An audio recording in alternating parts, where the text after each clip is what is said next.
Okay. Well, welcome, welcome, welcome. This is the Friday evening briefing.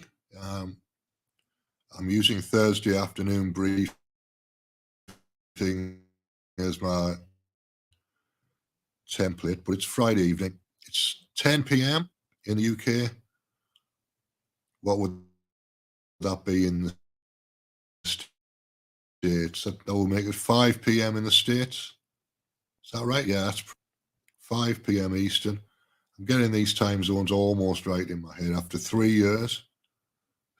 Yeah, I should know, shouldn't I? I should know. Anyway, today's been an interesting day. I actually got some sleep last night, so that's a good thing. And I woke up early, woke up about 7 o'clock this morning, but I'd had about 4 hours sleep. And I got through till about three, and I started to sleep again. What, half two, 3 o'clock. Slept through till six. So I've had 7 hours sleep. So I've had a reasonable amount of sleep, which is split into two chunks.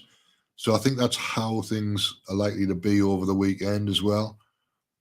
If I get 5 hours tonight, then I'll go all the way through tomorrow and hopefully get back to normal and settle in at a normal rate again next week.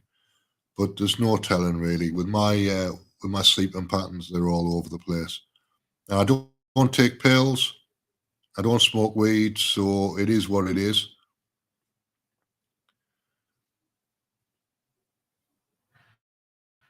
So updates at the moment. Uh, the thing that's been happening in the UK all week is this BBC presenter scandal, which involves Hugh Edwards. I don't know exactly what he's been doing. He's paid some money to somebody on OnlyFans or something like that.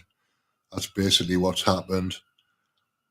And the parents have gone to the press. I don't know whether it was male or female. Doesn't really matter.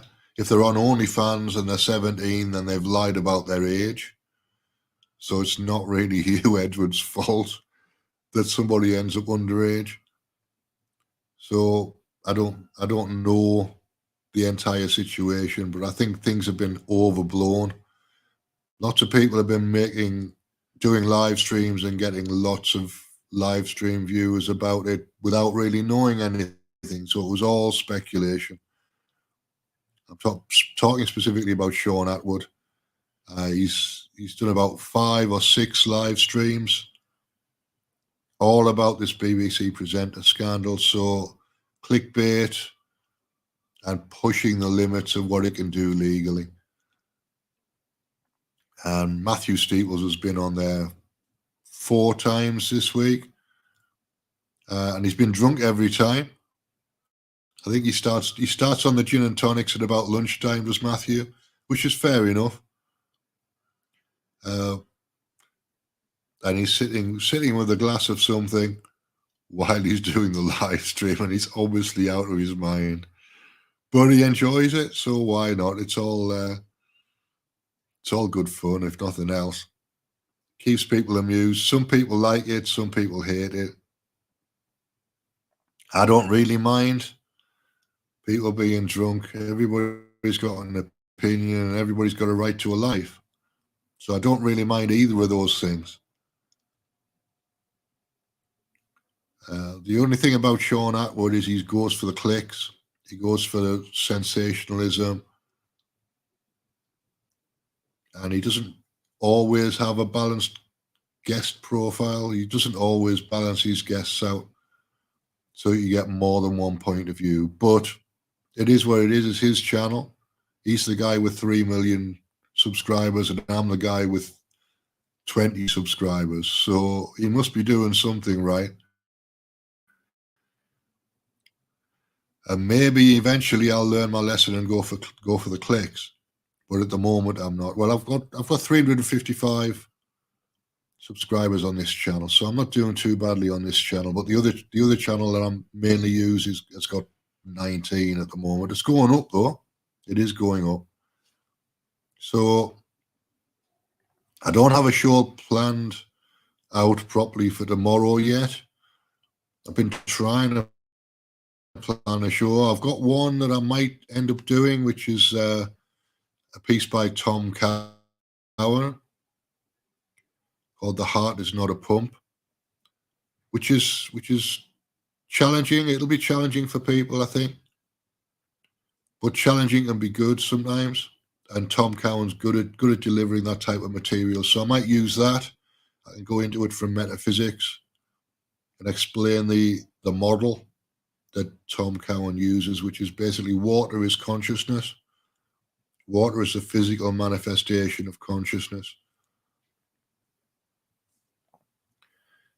which gives you a way of looking at the world as God from inside your body. That's what that does. If there's a physical manifestation, then that's what's happening effectively. So it's monism plus manifestation of consciousness as in water, which I think tells us enough that we know. So I don't know how that relates to everything being a lucid dream. Certainly the physical level, the psychological level is a lucid dream. Physical level. So it's a physical manifestation of God with an overlay of a lucid dream. I think that's what we're really seeing at the moment. So the physical world is real, plus the lucid dream overlay, or the belief system overlay, which would make it okay for me to use physical herbs and Bach flower essences and all of those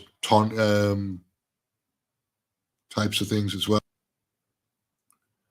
I mostly try and do this stuff via consciousness, if at all possible. But then anything that contains water is a physical manifestation of consciousness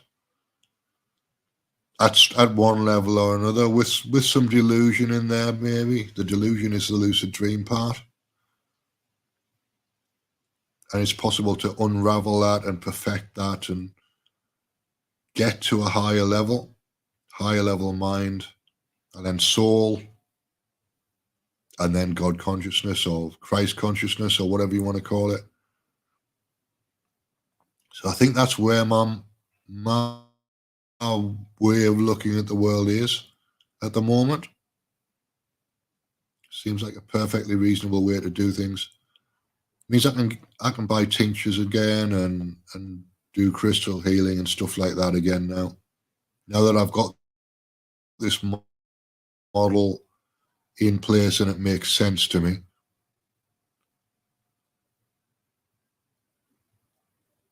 So the water as consciousness part is the part that I was missing, but that's starting to make more coherent sense to me now.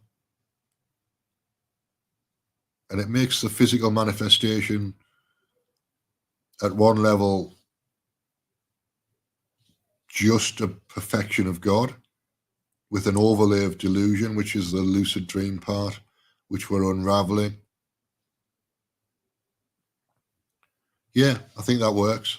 That works. So I'm gonna say something along those lines tomorrow, where I'm gonna have to write a monologue, I think, and figure it out that way. All right, that's enough for now, though.